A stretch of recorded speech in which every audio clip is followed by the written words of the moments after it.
এয়া বিশ্বনাথ ঘাট, য'ত কথা কয় শিলে, য'ত হেজাৰ ইতিহাস কয় বুঢ়ালুইতৰ সোঁতে।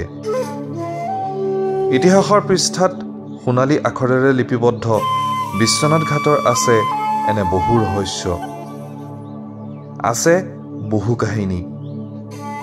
লিখিত বা অলিখিত ৰূপত আজিও সময়ে কঢ়িয়াই আনিছে এনে বহু কাহিনী। আৰু জনা নজনা বহু বিষয়ৰ ভিতৰত আজি আমি জানিবলৈ চেষ্টা কৰিম বৰলাশিলৰ বিষয়ে। কেনেকৈ নামাকৰণ হ'ল বৰলাশিলৰ? দৰাচলতে কি হয় এই বৰলাশিল? আহক আজি আমি চেষ্টা কৰোঁ কিছু কথা জানিবলৈ।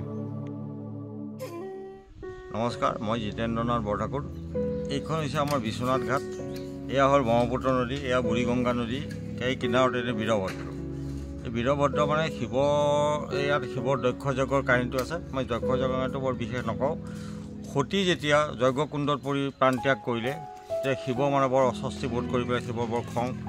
এই শিৱই কি কৰিলে, তেওঁ ধ্যানত আছিলে, তেওঁ ধ্যানৰ পৰা গৈ পেলাই সতী তাৰ দক্ষ যজ্ঞত শিৱৰ নিমন্ত্ৰণ নাছিলে, সকলো দেৱতাৰ নিমন্ত্ৰণ আছে কিন্তু শিৱৰ নিমন্ত্ৰণ নাছিলে। শিৱই গৈ পেলাই নিমন্ত্ৰণ নাই কাৰণ তেওঁ কাকো একো দিগদাৰ কৰা নাই, গৈ পেলাই তেওঁ দক্ষ যজ্ঞ পালেগৈ। গৈ পেলাই তেওঁ সতীৰ যজ্ঞকুণ্ডত হাতটো সোমাই পেলাই সতীৰ দেহটো এনেকৈ বাওঁ কান্ধত লৈ গোটেই ত্ৰিভুৱন ঘূৰি ফুৰিছে। ঘূৰি ফুৰোঁতে দেৱতাসকল বৰ অস্বস্তিত পৰিল যে আমাৰ পৰম ব্ৰহ্মই যদি এনেকুৱা হয় তেতিয়াহ'লে আমাৰ দেশ নচলিব। এনেকৈ চব দেৱতা মিলি পেলাই চবেই মিলি পেলাই বিষ্ণুক আৰাধনা কৰিলে। এতিয়া বিষ্ণু আহিল। বিষ্ণু আহি পেলাই ক'লে, প্ৰভুসকল কিয় মাতিছে কওক। বিষ্ণুৱে ক'লে তেতিয়া দেৱতাসকলে ক'লে বোলে, প্ৰভু আপুনি একো ক'তো যাব নালাগে, আপুনি এঠাইত খালি বহি লওক। বহি লৈ পেলাই আপুনি এই সতীৰ দেহটো শিৱৰ গাৰ পৰা আপুনি এফালৰ পৰা কাটি যাওক। ক'ত পৰিছেতো চাব নালাগে আৰু খালি আপুনি কাটি যাওক। তাতে কৈছে হ'ব বুলি কৈ পেলাই যিহেতু ক্ষুদ্ৰখন চক্ৰ মোৰ হাতত আছে, তাকে বিষ্ণুৱে কি কৰিলে হেৰিয়াৰ লৈ পেলাই ক্ষুদ্ৰখন চক্ৰৰে সতীৰ দেহটো শিৱ অনবৰত ঘূৰি আছে, গৈ পেলাই লাষ্টত গৈ পেলাই দেহটো কাটি আছে। কাটোতে 51 পিচ হৈছে। 51 পিচ হৈ গৈ 51 পিঠ হৈছে। 51 পিঠৰ অলপমান পৰি গ'ল পাকিস্তানত, তেতিয়া এখন ভাৰত আছিলে। পাকিস্তানত ছেকেণ্ড পৰি গ'ল বাংলাদেশ, থাৰ্ড পৰি গ'ল ভাৰত, এটা চীনত আৰু এটা অসমত কামাখ্যা পৰিল। তাৰপিছত শিৱ ক্ষান্ত হ'ল। এনেকৈ গোটেই কাটি দি পেলাই চব যেতিয়া পেলাই তাতে শিৱ ক্ষান্ত হৈ তেওঁ ধ্যানত বহিল। ধ্যান কৰি থাকোঁতেই তেওঁ হঠাৎ সতীৰ ওপৰত হেৰিয়াত সেই দক্ষৰ ওপৰত খং উঠি তেওঁ এনেকৈ জিকাৰ এটা মাৰি পেলাই তেওঁ জতাৰ এটা টান মাৰি পেলাই তেওঁ জতাৰ এটা অংশ টানি পেলাই খুব জোৰে লদিয়াই দিছে। তাৰ পৰা তেওঁ এজন দেৱতাৰ বীৰৰ জন্ম দিছে। এই বীৰজনে জন্ম হৈয়ে তেওঁক সুধিছে, বোলে প্ৰভু মোক মাতিছে। তেওঁ কৈছে, তুমি কোনো কথা নক'বা, আগতে তুমি দক্ষৰ ডিঙিটো কাটি মোৰ ওচৰত লৈ আহা। যদি লৈ আহা আৰু তুমি কোনো কথা তেওঁ সেই বীৰজনে ক'লে, বীৰভদ্ৰই ক'লে যে প্ৰভু মই নোৱাৰিম এইটো কাম কৰিব, কাৰণ দক্ষ ইমান সহযোগিতা নহয়।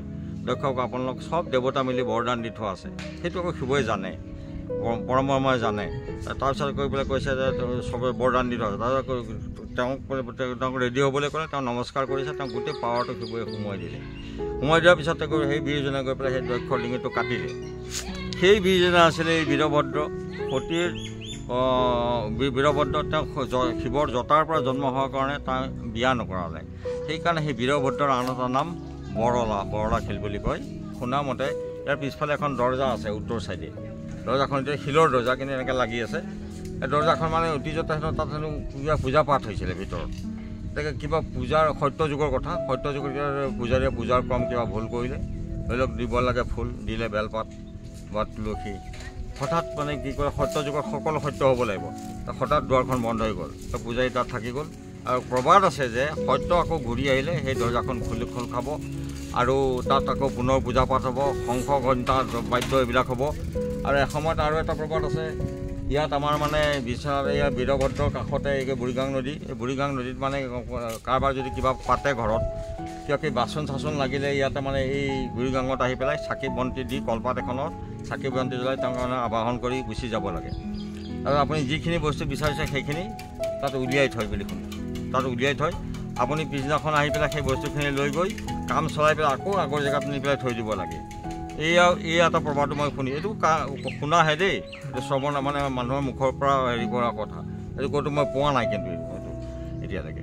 এতেকে এইখিনি কথা মই জানো। আৰু এই বীৰভদ্ৰৰ আগত পূজা সেৱা হৈছিলে, আকৌ পূজা হ'ব যদি সত্য আকৌ আহিব লাগিব, সত্য আহিব লাগিব। আৰু এটা ঘটনা আছে, এই বীৰভদ্ৰৰ বীৰভদ্ৰ মানে সপ্তম লেছৰ যুদ্ধ হ'ব গোটেই ব্ৰহ্মপুত্ৰখন তেজতে আহিব 7 ধাৰ পানী এইফালে দি আহিব বাকীখিনি সিফালে যাব 7 ধাৰ পানী 3 ধাৰ পানী বীৰভদ্ৰৰ ভৰি চুব বীৰভদ্ৰ আগৰ বীৰভদ্ৰ হ'ব 4 ধাৰ তেজৰ পানীয়ে গৈ এই দুটা মুনি বন্দী হৈ আছে সিপাৰে কৌস্তৱ কুমুদ আৰু কৌস্তৱ বুলি মুনি চুব মুনি দুইজন মানে আগৰ উদ্ধাৰ হ'ব মুনিজন আগৰ মুনি হ'ব 2 মুনি এতিয়াও বন্দী হৈ আছে নদী সিপাৰে এইটো মই মানে এইটো মই পঢ়িছোঁ বাৰু আজি ভিডিঅ'টো ইমানেই আৰু তথ্য আছে আপোনালোকে আকৌ পিছত ইয়াৰ পৰা উপকৃত হ'ব বুলি আশা কৰিলোঁ আৰু পিছত ক'বলগীয়া আছে পিছত মই আৰু ক'ম ইমানলৈকে কৈ মই আজি এই কৰ্তব্য সামৰণি মাৰিলোঁ নমস্কাৰ